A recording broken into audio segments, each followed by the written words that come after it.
Bienvenue dans cette vidéo où nous allons vous raconter l'histoire du capitaine Ibrahim Traoré, président de la transition du Burkina Faso et de la triste fin de son règne. Après avoir pris les rênes du pouvoir pour mener à bien la transition, Ibrahim Traoré a procédé à une réorganisation majeure de l'appareil étatique le 6 décembre 2024, mettant fin aux fonctions de plusieurs hauts responsables. Mais malgré ses efforts pour stabiliser le pays, son règne a été marqué par des défis et des controverses. Qu'est-ce qu'il est arrivé à son règne? Quelles ont été les circonstances de sa fin? Quels sont les enseignements que l'on peut tirer de cette expérience? Dans cette vidéo, nous allons vous relever les détails de la triste fin du règne d'Ibrahim Traoré et les conséquences de ces événements pour le Burkina Faso.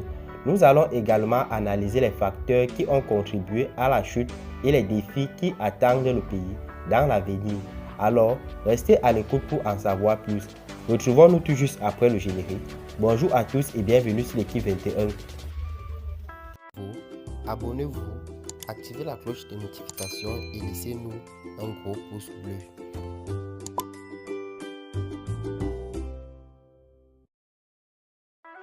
Le Burkina Faso est actuellement en proie à une triste fin de règne avec la présidence de transition d'Ibrahim Traoré.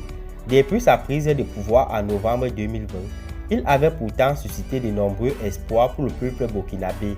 Mais les événements récents ont montré que ces espoirs étaient vains. Dès le début de son mandat, Ibrahim Traoré s'était engagé à mener des réformes pour lutter contre la corruption et promouvoir la bonne gouvernance. Cependant, force est de constater que ses intentions sont restées lettres mortes. La corruption continue de sévir au sein du gouvernement et les mesures prises par la présidence de transition n'ont pas suffi à endiguer ce fléau.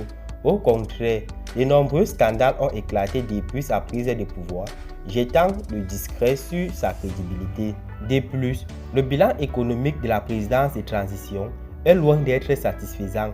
Les promesses de relance de l'économie et de création d'emplois n'ont pas été tenues, laissant une grande partie de la population dans une situation économique précaire et dépendant de l'aide extérieure.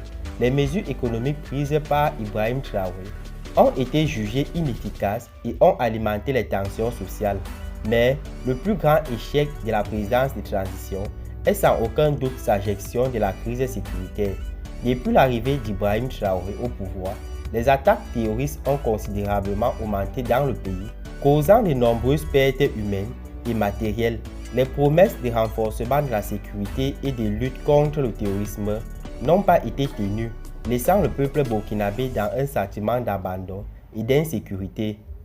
Face à ces multiples échecs, de nombreuses voix ont été élevées pour demander le départ d'Ibrahim Traoré à la tête de la transition, mais celui-ci est accroché au pouvoir, refusant de démissionner malgré la pression populaire. Cela a entraîné une polarisation de la société burkinabé et une crise politique sans précédent. La triste fin du règne d'Ibrahim Traoré ne peut laisser indifférent ce président de transition qui avait pourtant promis de restaurer la démocratie et la stabilité dans le pays a finalement conduit le Burkina Faso vers une situation chaotique et incertaine.